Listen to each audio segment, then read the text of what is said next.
Go to Colossians chapter 1. We're going to dive into Scripture today. We've been in this series called You Asked For It, answering questions that people have submitted. We got this week and next week, and then we'll be done with the series. Today we're going to answer some questions that came in specifically in the area of sex and sexuality. And so I'm excited to kind of walk through this with you. And I know that when it comes to topics like this, it can be sometimes a little awkward, sometimes even hurtful, because we all come from different paths when it comes to sexual brokenness in the world we live in. We all bring different kind of views and ideas to the conversation today. And the hard part is that this isn't really a conversation. This is me sharing with you, but I hope we can go to the Bible and think about what does the Bible say about sex and sexuality in a very sexualized world. I did a sermon series 3 years ago called Sex Matters. If you were around back then, you might remember it. I'd encourage you to go back and watch those. This is just 1 week. I think we did 7 weeks back then talking about sexuality. But today we're going to root ourselves in Colossians. We're going to find our way into the book of Song of Solomon in a little bit, and a little bit in Genesis, just to kind of think about what does the Bible say about sex. Let me begin, though, by telling you about a man. His name is Jim Lovell.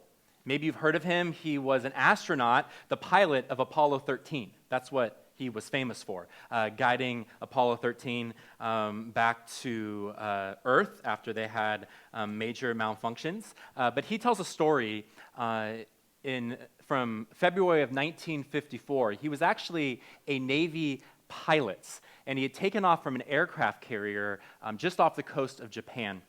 And when he took off, he didn't realize it at the time, but actually his instruments in front of him had malfunctions, and he ended up flying completely the wrong direction. It was actually just a training exercise taking place as the sun had set at nighttime, and he'd taken off, gone the wrong direction, ends out over the Pacific, no idea where he's at, when all of a sudden all the instruments in front of him go black. He loses everything. All he's able to do is fly. The plane's still flying, the engines are still going, but he has no clue where he's at. In fact, he said it was just complete darkness. I think his exact words were, "The darkness that was outside suddenly came inside."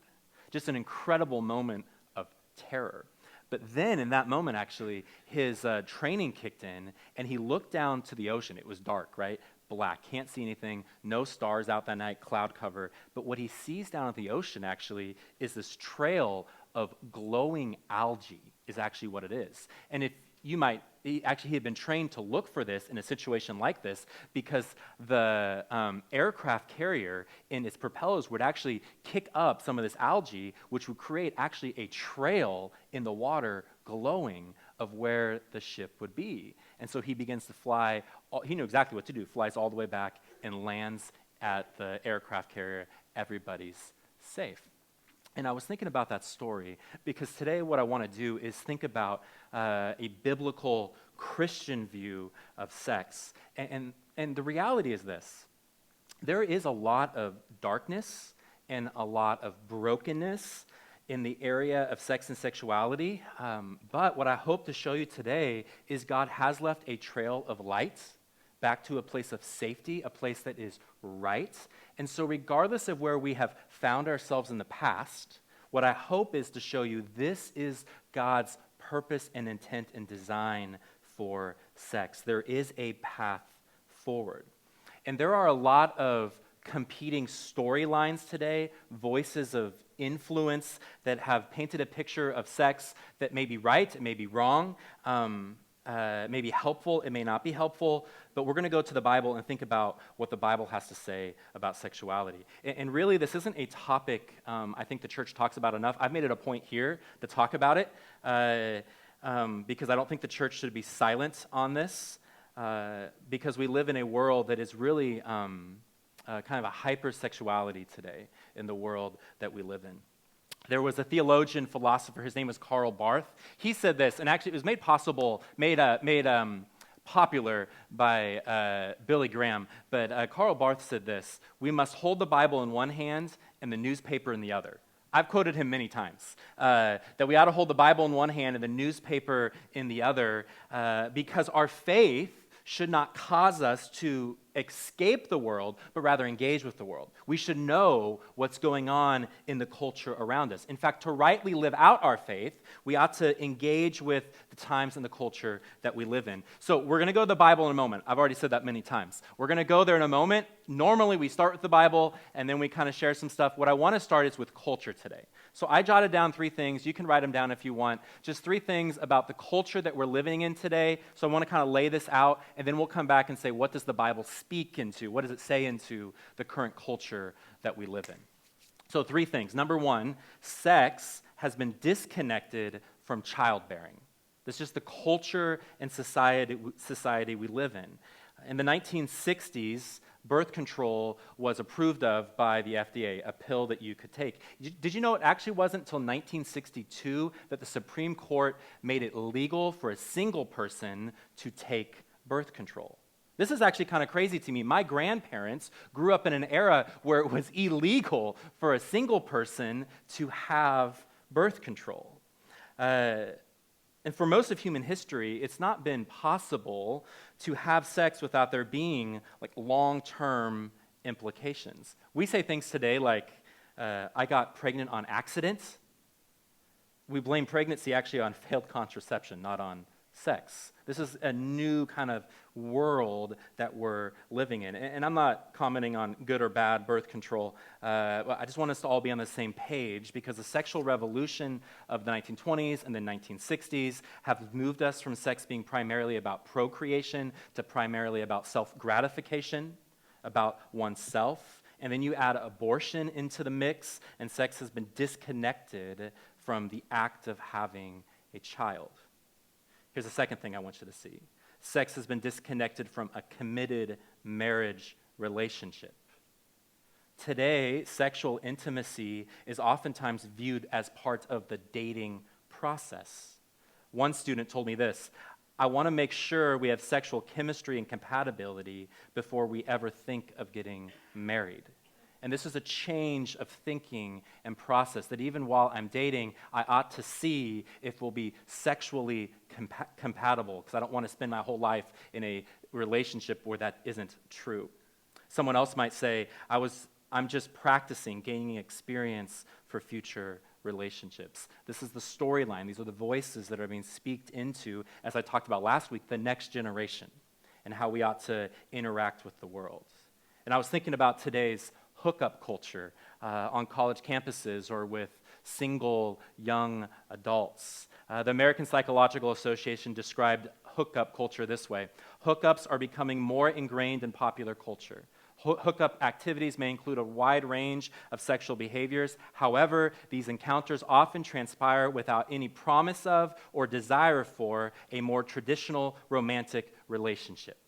That sex has been disconnected from a committed marriage relationship and thrown into a friends with benefits, just have fun for the night, and it's all going to be okay. And it's well documented, actually, that this creates higher levels of anxiety, higher levels of uncertainty, and higher levels of loneliness. But it's not just single people or college students. Married couples today are seeing a disconnect of sex from the committed marriage relationship. There are websites you can go to, like ashleymadison.com, where a married person can find another married person to have an affair with, just to connect to people. Or did you know there's a multi-million-dollar industry called secret lover greeting cards? This is unreal. These are greeting cards, like Christmas cards, birthday cards, designed specifically to give to your partner in an extramarital affair. For example, I was reading a Christmas card. It said this: as we each celebrate with our families, I'll be thinking of you. How tragic and sad and bizarre that we would have this card even made. We live in a world, hear this, that celebrates and encourages sex in any way that would make you happy. No longer is sex reserved for two people who are committed to one another, and this has profound implications for the church and society as a whole. So sex has been disconnected from childbearing, from marriage, and sex has been disconnected from reality.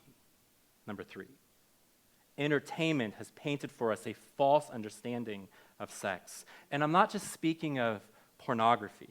Although certainly pornography is not reality.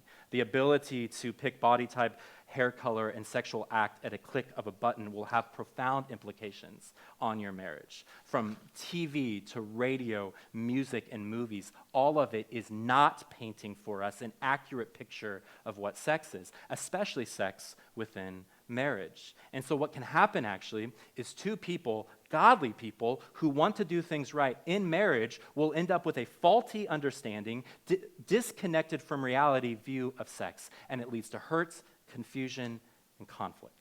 Now, let me just sum it up by saying this, and I've said this many times before. The world is not teaching us what love is, it is teaching us what lust is. This is just the world we live in. And I hope, and whether you agree with me or not about the conclusions we're going to come to, I think we can all agree this is true, right? This is the world that we're living in, that sex has been disconnected from childbearing, disconnected from a faithful marriage, disconnected really from reality because we're so influenced by the entertainment that we take in.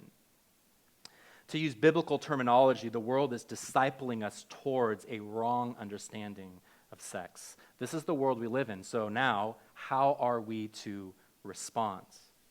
Really good book on sexuality by Julie Slattery. I quoted her a bunch in the Sex Matters series. She said this: the issue of sexuality isn't a problem to be solved, but territory to be reclaimed.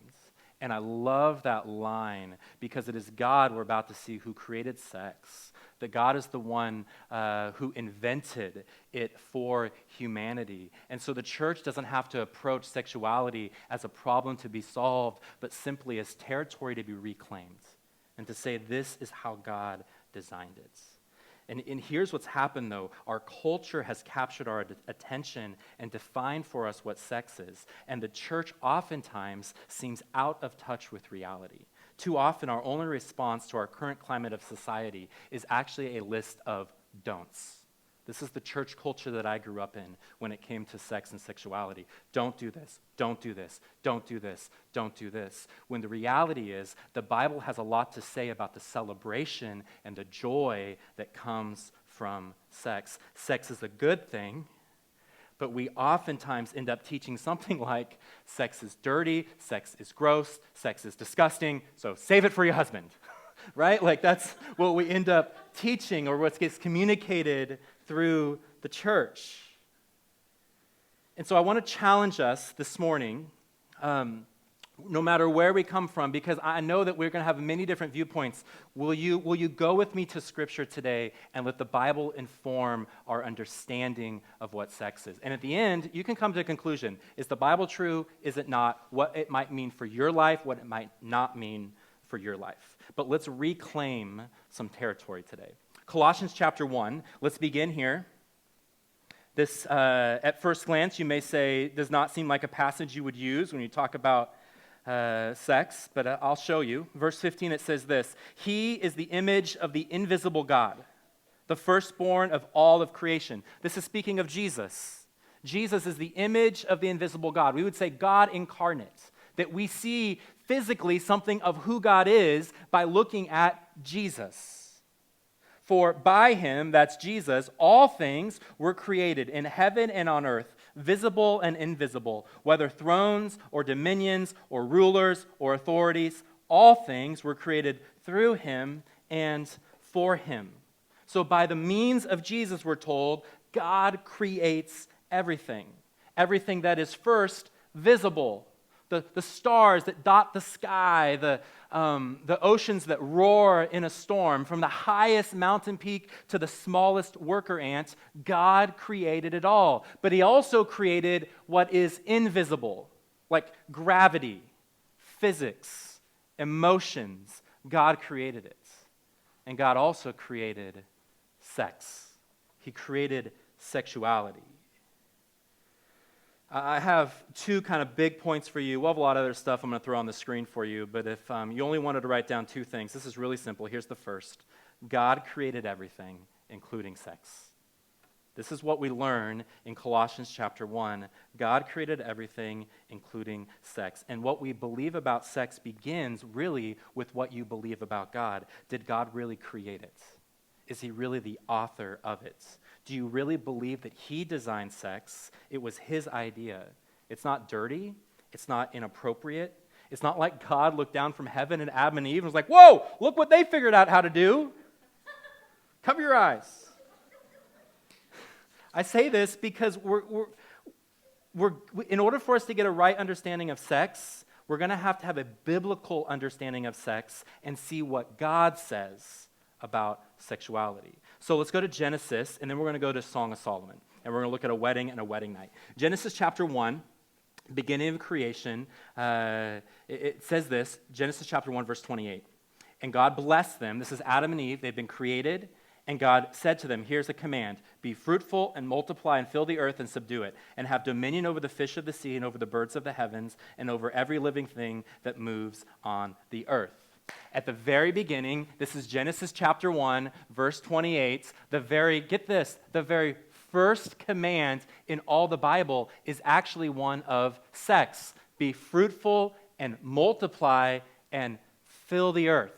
It was actually a very practical command that God gave to multiply the human race and to fill the earth. And it's not a command that mankind has struggled to keep. Humanity keeps growing.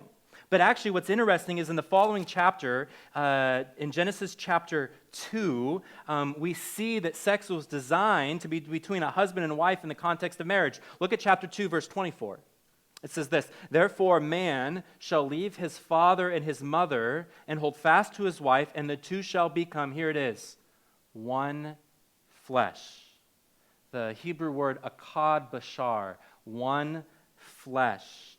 That there were two, and now they have become one. Actually, Paul would reference this verse in his writings, and he says it's a great mystery how God could take two and bring them together as one. It is an act of God.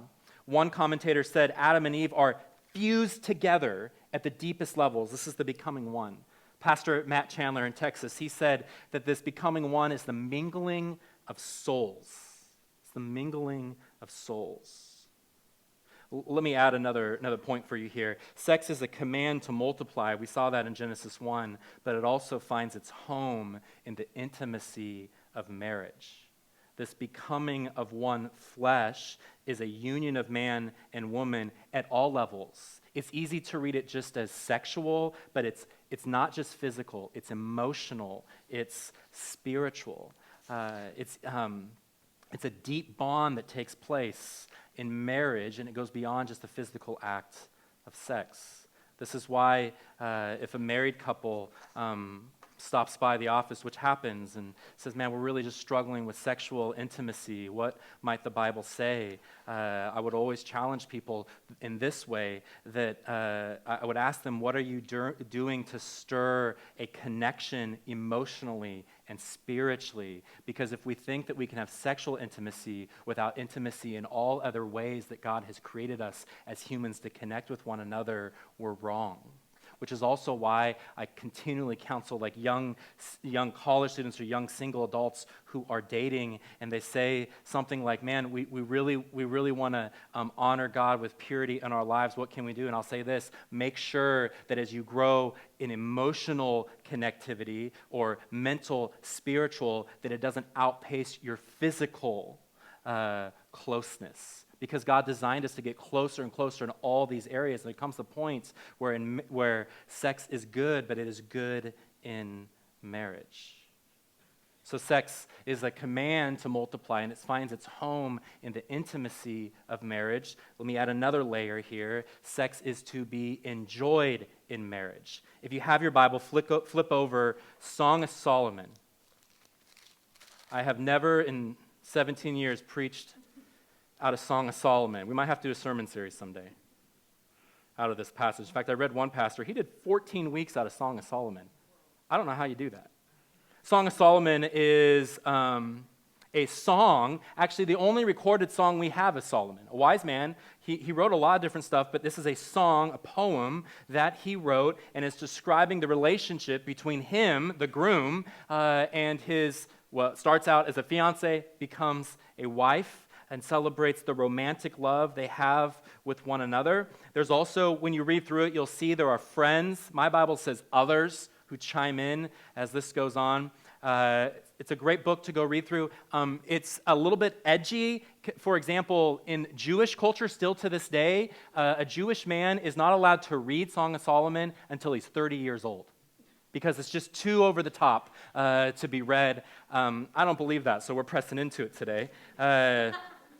Song of Solomon, chapter 3, I'm going to pick up the story in verse 6, and this is actually the woman who is describing her man that she sees coming to their wedding. So this is the wedding day, they're going to get married, and here's what it says, verse 6. What is that coming up from the wilderness, like columns of smoke, perfumed with myrrh and frankincense, with all the fragrant powders of a merchant? This is describing her man that she sees coming to the wedding day. If only my wife would say something like that. Who's that man coming? Columns of smoke. Then verse 7, it says, behold, it is the litter of Solomon. Who is it? It's Solomon. Around it are the 60 mighty men, some of the mighty men of Israel, all of them wearing swords and expert in war, each with his sword at his thigh against terror by night. This actually describes the groomsmen, if you would, 60 of them. This is a wedding party, and they're all coming together to come to the ceremony. Verse 9, King Solomon made himself a carriage. He built this himself from the wood of Lebanon. He made it posts of silver, its back of gold, its seat of purple. Its interior was inlaid with love by the daughters of Jerusalem. He hired out some work. This actually describes what he's writing in on, but in maybe more common vernacular, this is the getaway car at the end of the ceremony, at the end of the reception. They're going to get in this thing and take off. Then in verse 11, here's what she says. She says, go out, daughters of Zion, and look upon King Solomon with the crown with which his mother crowned him on the day of his wedding, on the day of the gladness of his heart. And she's like, hey, ladies, because she's got her own bridal party, right? Go out, check out my fiance. My husband is coming. He is happy. This is the day of his wedding. There's gladness in his heart. And then we get no description of the wedding ceremony. All of a sudden, we fast forward, now they are married, and he begins to speak on their wedding night. So hang in here with me. Behold, this is him speaking. You are beautiful, my love. Behold, you are beautiful. Your eyes are doves behind the veil. Your hair is like a flock of goats leaping down the slopes of Gilead. So some things are lost in translation. And men, don't put this on the next Valentine's Day card, okay? Your eyes are doves, your hair a flock of goats. But this in the language of the Hebrew was speaking in a powerful way about her looks. Verse 2, your teeth are like a flock of shorn ewes that have come up from the washing, all of which bear twins, and not one among them has lost its young. That idea of these teeth that bear twins, it means this. She has every one of her teeth. And so he's like, dude, she's got all of her teeth. She's a keeper. Because in that culture, right, there's not dental hygienists going around. So people are losing, man, this woman, she got a pair, got a teeth, got twins all the way back. And then he says, your lips are like a scarlet thread. Your mouth is lovely. Your cheeks are like halves of pomegranate behind your veil. Speaking kind of the rosy red cheeks, just describing what she looks like. Look at this, verse 4. Your neck is like the Tower of David, built in rows of stone. On it hang 1,000 shields, all of them shields of warriors. Women, would you like that? I mean, your neck is a Tower of David. You know what this actually speaks to, though? This is what it speaks to, her confidence and the security she has as a person. That actually her identity, I would argue, is not found in this relationship with this man, but rather she is an individual. She is her own person. She is confidence. Let's go further. Your two breasts are like two fawns, twins of a gazelle that graze among the lilies. Until the day breathes and the shadows flee, I will go away to the mountain of myrrh and the hill of frankincense. You are altogether beautiful, my love. There is no flaw in you. It just continues to describe this woman. Come with me from Lebanon, my bride. Come with me from Lebanon. Depart from the peak of Amana, from the peak of Senir and Hermon, from the dens of the lions, from the mountains of leopards. This is actually describing his protection of her. Come with me. I will keep you safe. Wherever we go, I got you. Verse 9, you have captivated my heart, my sister, my bride. And I love that language there. You've captivated my heart, my sister, and my bride. You have captivated my heart with one glance of your eyes, with one jewel of your necklace. How beautiful is your love, my sister, my bride. How much better is your love than wine, and the fragrance of your oils than any spice. Your lips drip nectar, my bride. Honey and milk are under your tongue. The fragrance of your garments is like the fragrance of Lebanon. So think about it. We started with what she looked like, what she smelled like, who she was, and even now they begin to kiss. I mean, it literally said, I don't know if you caught that, honey and milk are under your tongue. They're making out now. This is their wedding night. And then verse 12, a garden locked is my sister, my bride. This is speaking of her virginity. A spring locked, a fountain sealed. In fact, when you read through, especially Hebrew Old Testament poetry, oftentimes a man's sexuality is referred to as a spring, a woman's sexuality is referred to as a fountain, and here we see it is locked, it is sealed, the garden is locked. Now, fast forward to verse 16, because now he says this, awake, O north wind, O come, O south wind, blow upon my garden, let its spices flow. And then she says this, let my beloved come to his garden and eat its choicest fruits. It's an invitation for sex. And then he responds in the past tense, I came to my garden, my sister, my bride. I gathered my myrrh with my spice. I ate my honeycomb with my honey. I drank my wine with my milk. And then the others respond, eat, friends, drink, and be drunk with love. And we get an incredible, I think, beautiful picture of how God intended sex to be within the marriage of this husband and wife. A good marriage creates good sex, and good sex creates a good marriage. But actually, what's interesting about the Song of Solomon is there's a line that's repeated 3 different times throughout this book. In fact, it's repeated twice before the wedding night and once after. Song of Solomon, chapter 2, verse 7. Here's what she says.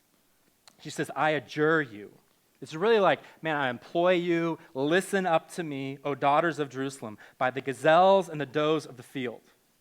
And here's what she cautions them with, that you not stir up or awaken love until it pleases. And then she says it again in chapter 3, exact same line. I adjure you, O daughters of Jerusalem, by the gazelles or the does of the field, that you not stir up or awaken love until it pleases. Don't try to chase after this love that's being described here if it's not the right place, the right time.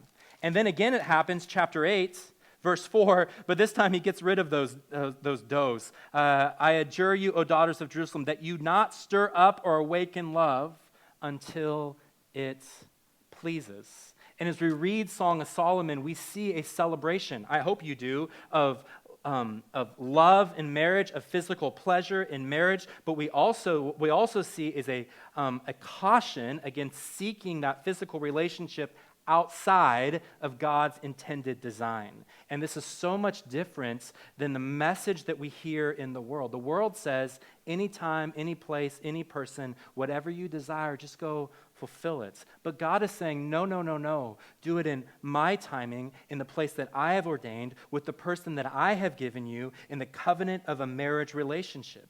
And this is where God has designed physical and sexual pleasure to be enjoyed in the context of marriage. In other words, the intimacy and joy of sex is great, but if we experience it at the wrong time, in the wrong context, or with the wrong motives, it can easily be destructive. And you will find that sex will be incredibly hurtful, not only to yourself, but to the other person. Which is why so often the greatest pain in our life is associated with something sexual. God created everything, including sex. It is a good thing. We see it in Genesis, that this is how God created it, and we see in the Song of Solomon, this is something God created to be enjoyed within the covenantal relationship of marriage. But let's go back to Colossians now.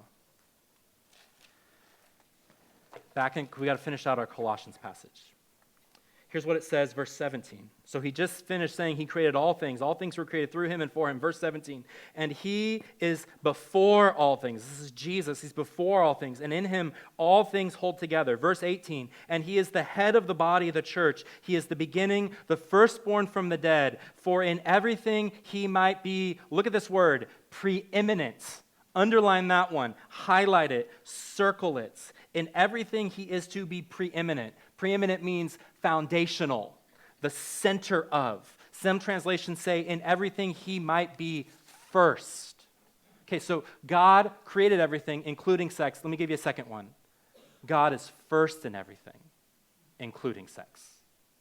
He's first in everything, including sex. Do you really believe that, church? Do you really believe that he's first in sexuality? Believe that he has the final authority over sex? Or do you believe that you have the final authority? My desires and my wants. Because the first question we have to ask is this: who's in charge? God or me? And discipleship begins really with an understanding of who God is, that he has ultimate authority. I jotted down some just observations I made about what happens in our lives when God is not first in sexuality. Let me give you 3 of them. When God is not first in sexuality, number 1, you will shift from interpreting sex according to the Bible to interpreting the Bible according to sex. This is so true. That if God is not first, what will end up happening is you will take your desires and wants, your own view, oftentimes influenced by the culture around us, and begin to say, how can the Bible validate this? How can the Bible say that this is okay, that this is right, and this is true? But one who puts God first simply says, what does the Bible say, and now how does that line up with my life? And by the way, when you do this, this can be an incredibly difficult process to go through, actually. Because it's a lot easier to say, this is what I want the Bible to say, and I will find all the ways it can say that. It's a complete another thing to say, what does the Bible say? Now, how can I get my life in alignment with that?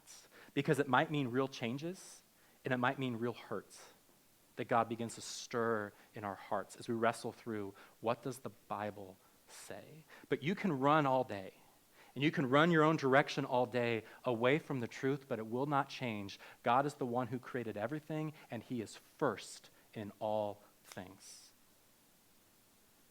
When God isn't first in sexuality, number 2, you will shift from worshiping a God who became flesh to worshiping the flesh as God. That rather than worshiping God, and this is what's happened in our culture, this is so true. Our culture worships sex. It worships the feeding of self. And don't say this isn't true. The person who plunges into a 4-hour binge of pornography isn't worshiping the flesh, is worshiping the flesh as God. If God isn't first, then you are free to worship whatever you want, and you will sacrifice yourself on the altar of sex. Number 3, you will shift from seeing people as created in the image of God to seeing people as a source of pleasure for you to take from. This will happen time and time again. If God is not first, then what will end up happening is you'll begin to see people as an object to serve you. She will be a means to get you what you want. And this will happen in a dating relationship, and this will happen in a married relationship, and then it will happen in an affair outside of it, because what will become of people is, how can they meet my wants and my desires, my needs? You will use people, or even worse, you will allow yourself to be used. So God created sex. He is first in sex. But let's wrap up our Colossians passage. Verse 19. For in him all the fullness of God was pleased to dwell. Jesus was fully God. And through him, here it is, to reconcile to himself all things, whether on earth or in heaven, making peace by the blood of his cross. That word reconcile, it is one of the richest terms in all the Bible. Reconcile. That those who were far from God have been brought near again. that all of the ways in which we have abused the good gifts of God, including sex, that God is reconciling back to himself. He's making it right again. Specifically, it says, by his blood, verse 21, and you who were once alienated and hostile in mind, doing evil deeds, he is now reconciled in his body of flesh by his death, in order to present you holy and blameless and above reproach before him. Did you see verse 21? Did you see the cost of sin? It says alienation, that you will actually be alienated from God. You'll find yourself, because of your sexual sin, distant from God, not close to him. I guarantee you this is true in this room. That if you today maybe even you feel far from God, one of the it's because of sin, guaranteed. But one of the biggest areas of sin in our world today is sexual sin.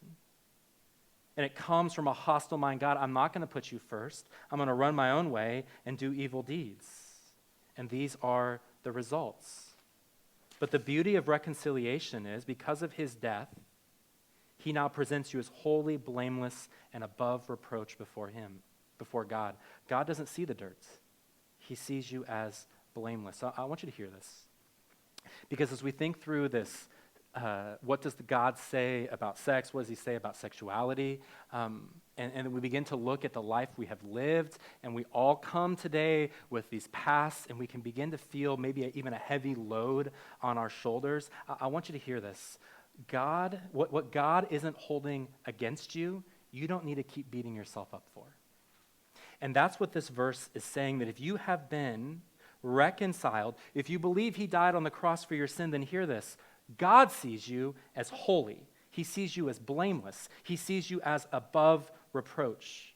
There is reconciliation offered in Jesus. You don't need to keep beating yourself up. Jesus has already paid for it. So grab onto this, last thing to write down. God's love doesn't mean he ignores sin. He saves us from it. There's two things I wanted to comment here. We'll be done. Number one, he doesn't ignore sin. When we think of God's love, it's possible for you to get a wrong understanding of God and think that God's love simply means that you can do whatever you want. God's love is not, God wants me to be happy and not feel bad about the choices I've made, so I'll just live however I'd like. God's love does not give us liberty to live exactly how we want. God's love does not overlook sexual sin. God's love means that he sent his son to make it right for you. So now you can enjoy God's intended design, but you yourself can live in right relationship with God. Because the greatest need in your life, hear this, the greatest need in your life isn't sexual wholeness, it's a relationship with God. And sometimes, because of the brokenness in our life, we say, if I can just get this right, then I'll get the God thing right. And it's the wrong order. Because when we get the relationship with God right, it changes the relationships we have with others. God's love doesn't mean he ignores it. No, he doesn't ignore it. He actually saves us from it, from all the pain and hurt that might have been caused by sexual brokenness. God reconciles. I have to add this, that even in your life, the pain that has come maybe because of sexual violation done against you, at no fault of your own, of someone hurting you, God can bring wholeness. God can restore that which has been broken. This past week, my kids didn't have school Wednesday, Thursday, Friday. I think the school district does that on purpose because Halloween was Tuesday, and so they just don't have school Wednesday, Thursday, Friday for conferences. And my family, we went up Thursday and Friday or went down, I guess you would say, to Belknap Hot Springs. It's down to Eugene, about an hour east from there on the McKenzie River. Really cool place. My family loves going there. There's hot springs, so like you can swim in warm water this time of year. There's lots of trails to go hiking on. They have like this really cool secret garden we can go explore. But as we're driving there, you can't miss it. Because for many miles of the stretch of highway along the McKenzie River, the forest there has absolutely been devastated by fire. In 2020, when the fires, if you remember that COVID summer, just destroyed the forest up there. And so as we're driving through, even many years later now, undeniable the impact of this fire that swept through there.